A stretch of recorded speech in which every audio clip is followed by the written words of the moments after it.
6 నెలల లోపలనే మహిళా రిజర్వేషన్లు అమలు చేయొచ్చు. కాబట్టి రేపటి 16, 17, 18 శాసనసభ పార్లమెంట్ సమావేశాలలో తక్షణమే మహిళా రిజర్వేషన్లు ఉన్న సీట్ల ప్రాతిపదికన 33% రిజర్వేషన్లను మహిళలకు అమలు చేసడానికి చట్టం తీసుకురా. మేము సంపూర్ణంగా మద్దతు ఇస్తాము. ఇది తెలంగాణ రాష్ట్ర ప్రభుత్వం తరఫునే కాకుండా కాంగ్రెస్ పార్టీ పక్షాన కూడా మొన్న జరిగిన సిడబ్ల్యూసి సమావేశంలో కాంగ్రెస్ పార్టీ తీసుకున్న నిర్ణయం. మహిళా రిజర్వేషన్లు మహిళల యొక్క రాజకీయ సాధికారితను కాంగ్రెస్ పార్టీ మొదటి నుంచి ఆకాంక్షించింది, మొదటి నుంచి అమలు చేసింది. 100% మహిళా రిజర్వేషన్లకు కాంగ్రెస్ పార్టీ కట్టుబడి ఉంది.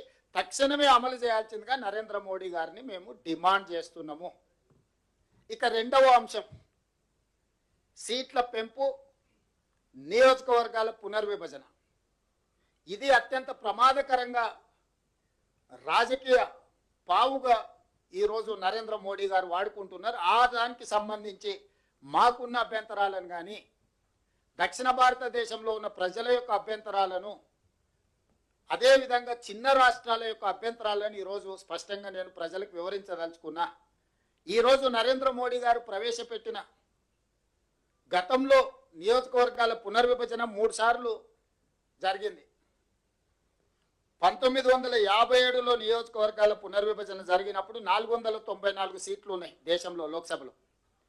1967లో నియోజకవర్గాల పునర్విభజన జరిగినప్పుడు 520 సీట్లకు పెరిగింది.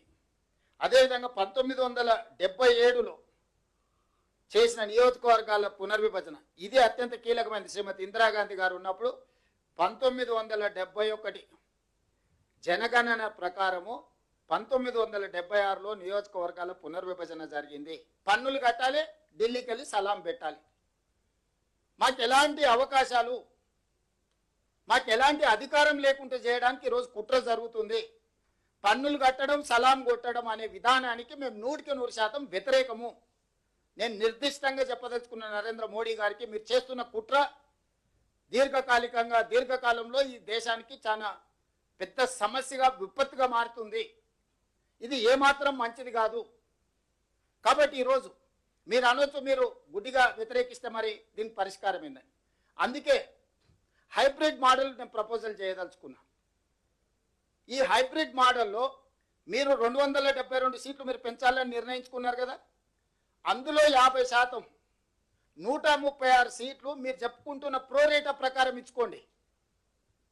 ఇంకొక 136 సీట్లు 50% ఉన్నాయి కదా, జిఎస్డిపి ప్రాతిపదికన దేశం యొక్క స్థూల ఆర్థిక ఉత్పత్తి ప్రాతిపదికన సీట్లను విభజించండి.